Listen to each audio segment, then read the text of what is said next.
is just fantastic. Hello everyone, hope you're all well. Today we're going to be responding to some videos from Lily Tino. I think it was Tino for con artist Tino. Somebody who is known for going to restaurants and basically outing every establishment they go to, funded by their audience, because they are misgendered. And I don't mean they as a pronoun, I mean they as a person. Got it? I don't want to have to keep saying Lily, or she, her, he, him, they, the, and all the others. Okay?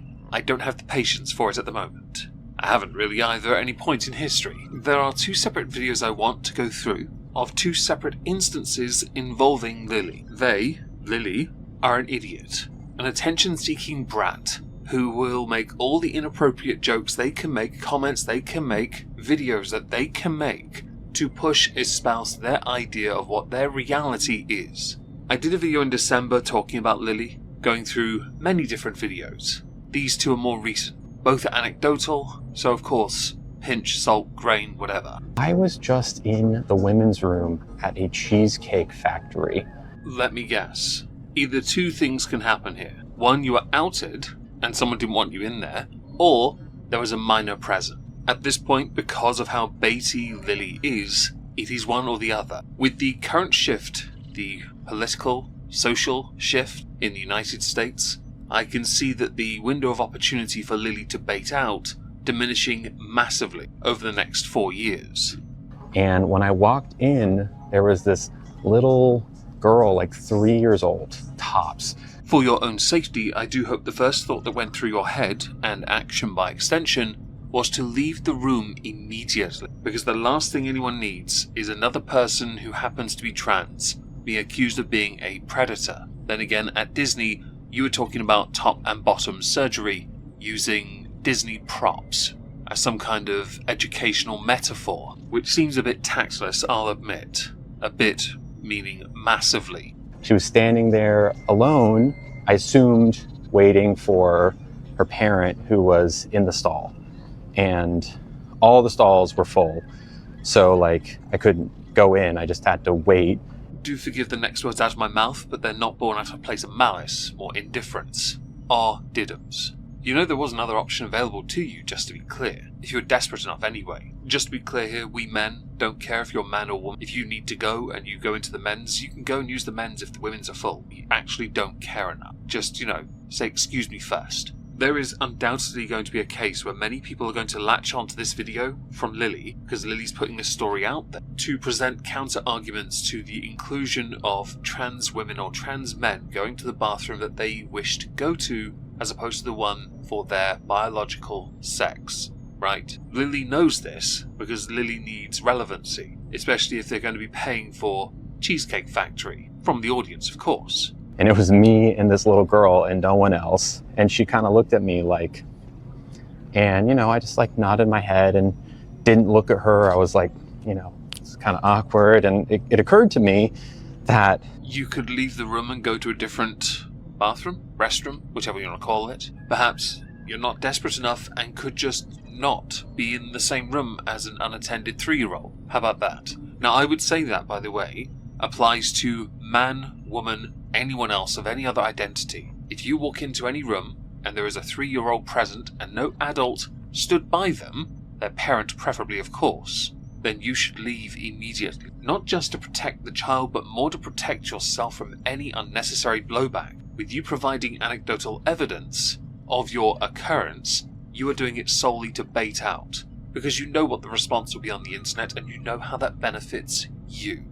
When the parent, who I don't know, leaves the stall, exits their stall, and sees me, a trans person, and their little 3-year-old daughter, that they might make an assumption.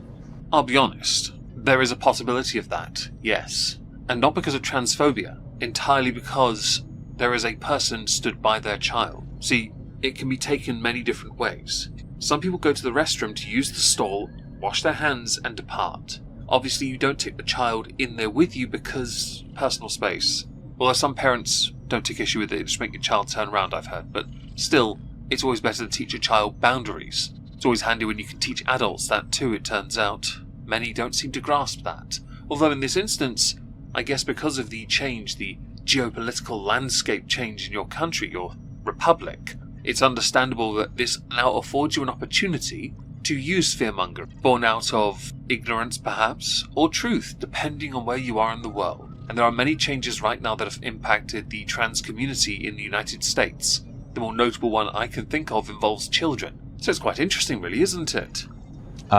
Based on untrue things that they've heard. Would this be the untrue things that they've heard all over social media where there's been an increase, although many don't acknowledge it, of crimes committed against children from those who are identified as trans in some way?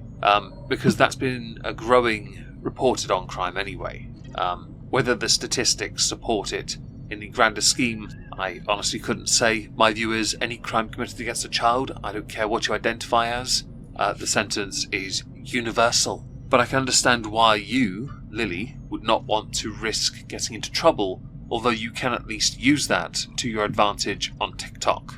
An assumption that could be very dangerous for me, unsafe for me. So instead of waiting for that to potentially happen, I left the bathroom and decided I didn't need to pee that bad. I'm sure you're a fantastic actor, actress. I have no doubt in my mind you are, but because you are presenting a story that coincides with the massive change politically in your country, republic, I struggle to find any truth in this. Now, of course, you're going to struggle to prove it because that would involve the parent or the child being present in a video. That would be a step too far. So I'm going to call shenanigans on this one a little, because I don't believe you yet. Mostly because I know what you are, and we'll get some proof of what you really are in a moment. Trans people go through this thought process any time they're in a bathroom. And it's not okay. And it's important to talk about because it happens all the time. The funny thing to me about all of this is where you live is remarkably progressive. You're complaining about, on a national level, a very isolated problem for you. You're not some globetrotter that goes from state to state here, showing the vast cultural differences. No, you use your audience through live streams to raise money so you can go buy food. And let's not talk about your only Fupa Fibro failed adult film actor account, because there's some things I really didn't need to know existed. But you are a grinder, grifter, grinder, kind, type, Pokemon. No, Wokemon. And because of this, there are aspects of your character that are going to be called into question, including your anecdotes. But I do want to show your most well-known sort of traits, and they usually center around you eating in various hotspots. So let's go respond to one of those videos, because there's a level of selfishness we need to discuss within that. I got my cake pops removed. Okay, that's not the video, I just wanted to show a part of this that seemed relevant. Yeah. Here's the video I want to go through though. Hi, How's I it know going? you wanted to sit at this table, but we have reservations, so Oh. we're going to have to move you to a smaller table. Okay, so I have a few points I want to make quite early into this one. I took great issue with people who go to restaurants and book entire booths or large tables just so they can live stream or make their content knowing they're baiting people out. In this instance, we know the table is booked. Many restaurants and hotels that have food services I've been to, usually you book a table, and a lot of them now try and maintain a certain overhead. So they don't want you to be there too long, so they try and make sure that you get the right table for the party you're with, so they don't have too many empty spaces and they're not losing money, right? Lily does this a lot, uploading content, outing people who are just trying to maintain their business, right?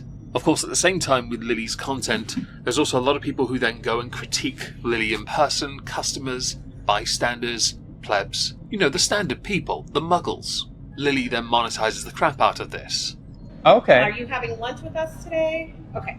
So I can move you over here, then the server will get you started in a few minutes. Okay, are all of these taken? Yeah, the bigger tables have to be open because we have a lot of reservations today. Okay, so I can what put you time? in a smaller they're all different times, so. So there is a level of empathy I can have for Lily in this respect, right? I can empathize with Lily wanting to just use the table, be somewhat quick about it, not interfere with other customers, but also be able to then use the space to maximize what they're trying to do for their job, right? And yes, of course, we can all sniff and turn our noses up at the fact that I said job in association with what Lily does, which can also be argued to be because of the live streaming aspect of this performance to be a grift. There's another side to this though I have to accept, and I'm more in favour of, and that is that the manager is the rule. It stops at them. They, in this instance, are the authority. They do not want you taking up a table of that size. You, as the content creator, should acclimatise to not being given preferential treatment, and you should, of course, adapt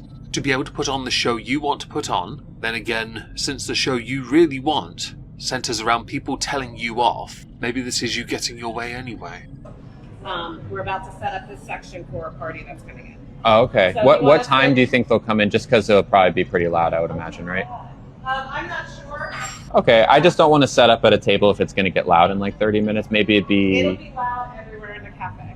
Okay. Yeah. Now, on the face of it, this looks like Lily being very reasonable, doesn't it? Just making sure they understand and empathise with the situation around them. But then they went and uploaded it to TikTok, and the empathy you would have thought was on Lily's mind goes out the window, because this falls in line with the theme of Lily's content, of highlighting discrimination where it may well exist, which in turn does actually help Lily, because people feed off that, don't they? Negativity is a wonderful thing when used in the right way by people like Lily, because then it can be grifted to high hell. It really can. So if you now know that it's going to be loud in the next 30 minutes, potentially, why don't you not do this and go eat elsewhere? Or make your own food and have a mukbang. But so, would you like to still sit and eat? Because I can move you over here. Just so I know, like, when do you think like this will be popping, I guess?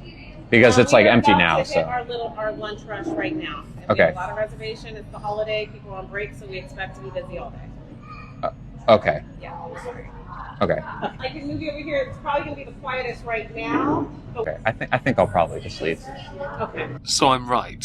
The manager does know the business better than Lily. If Lily wants to question or challenge that, Lily would have to have been there a few times in the past to be able to say from any position of authority, as opposed to simply panning the camera around to the few people that are there as a way of pointing out with proof that this is not a popping establishment, right? So this was done solely for bait. Is it tragic when somebody has a one-dimensional card? It's the only card they ever play, and it solely centres around them being singled out by, well, society, as if they are the victim in every aspect, in every walk of life. Everywhere their feet touch, they are suddenly victim Lily, con, Tino. It's completely empty in here, by the way. Like, completely empty. Someone sat me here and I was like, can I take the bigger table? And they're like, yeah, absolutely. I'm pretty sure she just kicked me out because she didn't like me or something. The problem with creators like Lily is they don't consider that they are now effectively poisoning the well and risking that business by being a dick about it and asserting what they think the real motive was, if there was some ulterior motive, that is. I'm not a fan of that. If you have a legitimate complaint against a business, you could always submit a complaint. Take it further up, or go with the discrimination lol suit. You are American after all, and Americans do love their, well, lol suits. I recently saw one of someone exceedingly large going against a company because a driver refused to have them in the vehicle. That will probably be in tomorrow's exhibition of stupid people. Your country is renowned for these lol suits. It's a bit tragic, really, isn't it? I got my cake pops removed